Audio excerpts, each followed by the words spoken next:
Hello, and welcome to my talk on compile time programming with CompTime.jl. I'm Owen Lynch, and I work at the Topos Institute with Algebraic Julia, which is an organization larger than the Topos Institute. We also have contributors from the University of Florida and from all over because we're open source. We also have a couple other talks at JuliaCon, so be sure to check out the other Algebraic Julia talks. Okay, so I've structured this talk by sections that are based on questions one might ask about CompTime.jl. For instance, what is CompTime.jl? That's the first section. And then, once you know what it is, well, you might ask, well, why does it exist? And specifically, what problems does it solve? So that's the second section. Then, these problems, do they have solutions already? And why is CompTime.jl, what benefits does it have over the pre-existing solutions? And then finally, in the second half of the talk, I'm going to tell you a little bit about how you would actually use CompTime.jl, so a little bit of a tutorial.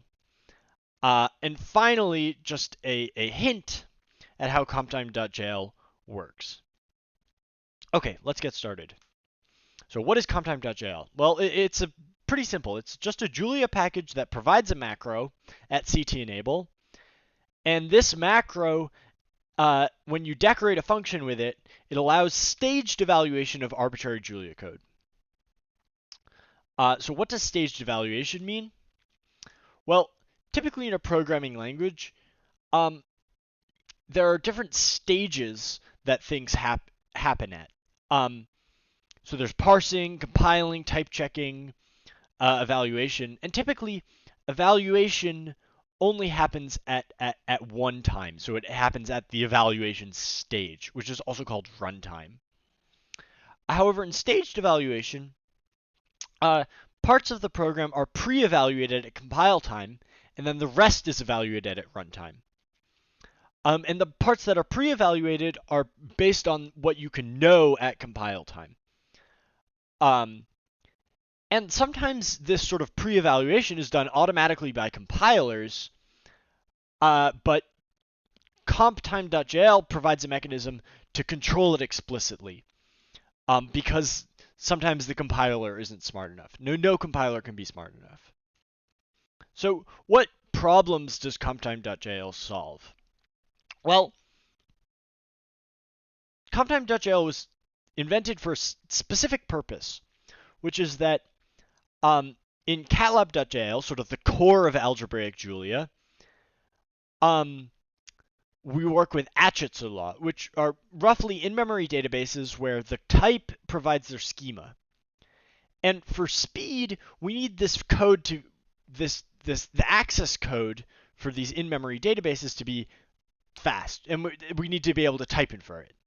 However, sort of looking at the type and figuring out what you need to do is expensive, and it's also hard to type infer, or specifically it's hard to type infer what the result of looking at the schema is going to be, because the result might be based on some dynamic computation on the schema. But it's only the result that actually needs to be performed at runtime. Because the schema is in the type of the atchet, that could actually be performed at compile time. So if we can move this to if we can move this sort of schema manipulation into the compile time, we get big speed wins. And sort of in solving this problem, we ended up with what I think is a quite general staged programming solution, which hopefully will be useful for other things, but we need you to come and tell us what those other things are, which is why we're giving this presentation. So what are pre-existing solutions to this problem? Well, the first solution is sort of the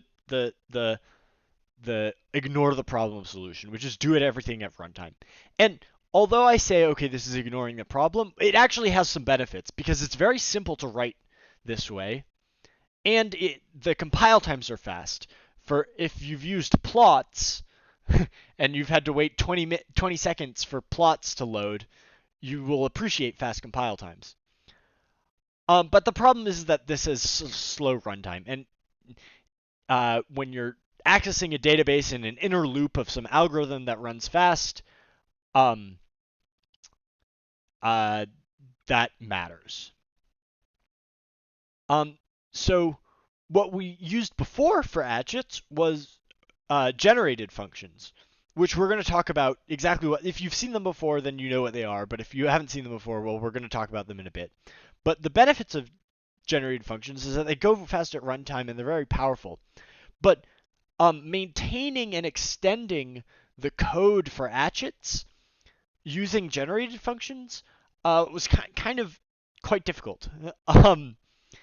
Because it's kind of complicated and confusing to write. And also, sort of whenever you use a new type of atchet for the first time, you have to recompile everything, which slows things down. And then the third pre-existing solution, well, it's not really a solution because it's in another language. But in Zig, the language Zig, there's these really cool CompTime features, which is where this package gets its name from. And that was the inspiration for CompTime.jl. So I'm not going to talk about Zig in this presentation because this is a Julia conference and I don't want to have to give a tutorial on Zig. But I encourage you, if you're sort of interested in cool language design, to check out the Zig CompTime functionality because it's actually really neat. So to give an example of like how of what all this means concretely, let's solve the following problem. So we're going to write a function that takes in a name tuple and returns a name tuple, but with the keys of the name tuple in sorted order. And this is pretty easy to solve. You can just solve this in 2 lines. I mean, you could even probably solve this in 1 line, but basically you take the keys, you sort them, and then you make a tuple that's in the new order, and then you call name tuple with the sorted keys. So super easy. And this function, this runtime function, is just normal Julia code. So if you can write normal Julia, you can just write this. I mean, that's kind of obvious. But the problem is that this is slow. And the reason it's slow, well, first of all, we have we're allocating a vector, we're sorting that vector, and also we have dynamic dispatch for this call to the named tuple constructor because sort is sort of a dynamic, like the Julia compiler isn't smart enough to know at compile time what the result of this sorting is going to be. This call to name tuple has to be done with dynamic dispatch. So that also slows things down. Now the at generated function solution here. So an at generated function is kind of like a macro, but instead of taking the syntax of its arguments, it takes the types of its arguments. And then using those types, it produces some Julia code as an abstract syntax tree that is the function that you want to actually run. And so you see here, well, okay, this is not the prettiest code. I mean, you have to understand how like Julia splicing and quasi-coding works and like Julia syntax trees. When really all you wanted was just for this, really you just wanted the sorting to happen at compile time. You don't care about the syntax trees. And as a result of all this sort of syntax stuff, it's quite difficult to write. I mean, I've been working with this kind of function, with generated functions, for the last 2 years for atchets, and I still like make tons of mistakes with them. And they're hard to debug, and they're slow to compile, but they're very fast to run, and that's because they're type checked. So you can see that the actual code that gets emitted when this function gets compiled in Julia, the actual code that gets emitted is very simple. You just get the get the A field, get the B field, put them in a new tuple. There's no sorting, anything happening at runtime, and there's no allocation. So great, fast. So the CompTime.jl solution is you take the runtime solution and then you decorate it with the things that you want to run at compile time with @CT and @CT control. So the difference is that @CT just sort of runs something at compile time and it runs the whole thing. @CT control takes a control structure and runs the outside of the control structure at compile time, but the inside at runtime. So this generator is run at compile time, but the actual tuple access is run at runtime, which is kind of confusing, but we'll go over it again in another example later. And the advantage here is that you can sort of strip out all of the @CT stuff, and you get a perfectly valid fully runtime function, which is fast, which compiles fast. So you have all the benefits of the runtime solution. But you can also make a generated function. You can also make a generated function out of this. And then that is fully as fast as the @generated function. So you sort of get the best of both worlds. And so sort of to go over that all again, so what are the benefits? Well, the semantics don't change from the fully runtime. You don't have to learn about like Julia ASTs. It's all you're doing is sort of annotating bits of the runtime version to say, okay, this should run at compile time.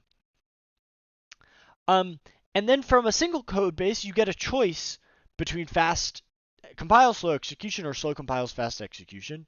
You don't have to write two versions of the function in parallel. And finally, it's also easier to debug. So now we're going to get into the second part of the talk, which is how do I actually use this? So 4 easy steps. First, decorate the function with @CT enable. This is sort of the one macro to rule them all. These inner @CTs, these are not actually macros. These are just syntax that @CT enable interprets. But basically, so whenever @CT enable sees one of these things, it computes whatever is decorated by @CT at compile time. And whenever it sees one of these things, it runs the control structure. There's a fixed number of control structures at compile time, but then the body at runtime. And then you have different choices for how to call the function. So you can call it fully at runtime, call it partially at compile time, or you can actually see what codes gets produced by the compile time evaluation with debug. So let's do another example of this. So loop unrolling. This is not necessarily something that you would do for performance, especially because so this is a static vector, a vector of a static of a length that's known in the type. But you see, it's really just a wraparound vector, so we're not really getting much benefits here from a performance standpoint. But it's a good example for how CompTime works. And we can see here in this code, we're running the outside of this for loop at compile time and the inside at runtime. And what that looks like, well, we can actually see the source that gets spit out when we try to add 2 vectors of length 2. And the sort of source code that gets spit out is, well, it inlines this int 64 and the 2, and then we just get the body of this for loop run over and over again with each of the loop variables sort of spliced in. And now the runtime version and the compile time version have exactly the same semantics, but the runtime version is running this, and the runtime version is running the for loop at runtime, and the compile time version is running sort of this code. And just to give another example of like control structures that we can use, we can also use ifs at compile time. And this is sort of a more intelligent loop unrolling where it says, okay, if we're adding vectors that are too long, then we're just going to use the normal vectorized adding. But otherwise, we'll unroll it if it's short enough. And now you can see that when we add two vectors of length 11, then the for loop, like this whole if statement, this part doesn't even end up in the source code. All you get is this. And the if statement isn't run at runtime. Okay, and before we finish this talk, I'm just going to give a little sneak peek into how CompTime.jl works. So, in brief, this is how it works. CompTime.jl is code generation for @generated functions. So it's code generation for code generation. Which is confusing and was hard. But it actually wasn't that complicated.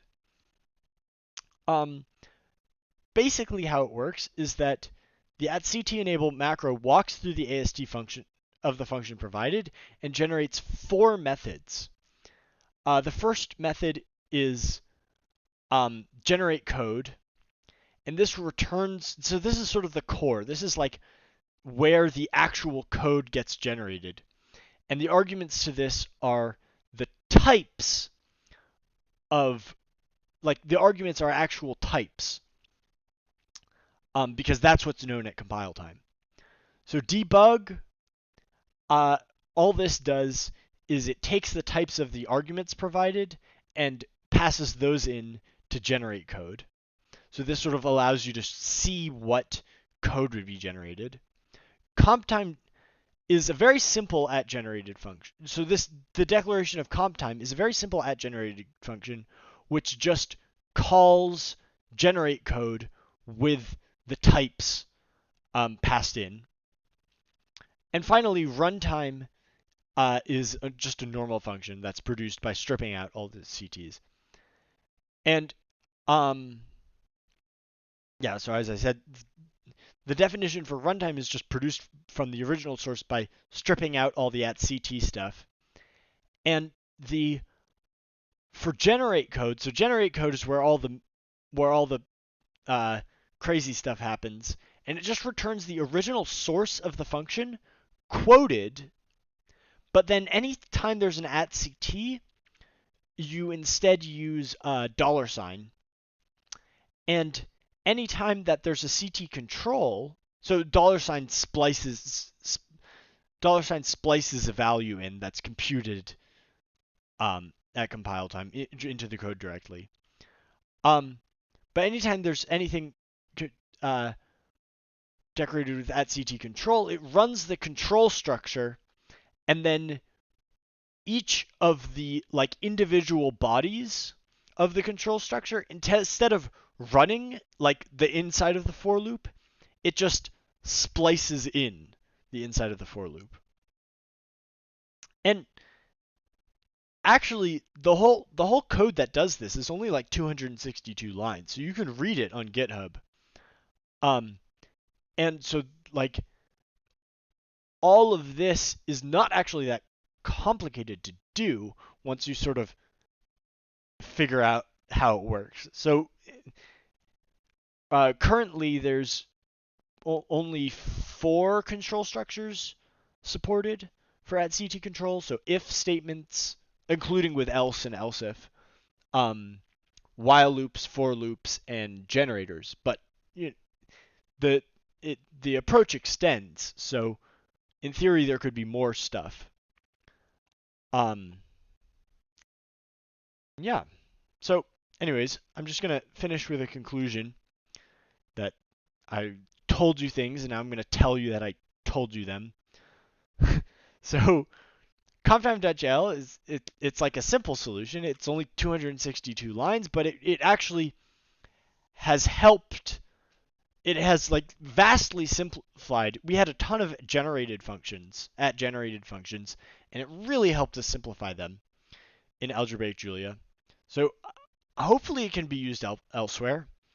Um, and if you want to see these slides again to see anything here, you can find them at owenlynch.org/output, where you can also find contact details for me if you want to tell me how else to use CompTime.jl. And I will be happy to take your questions.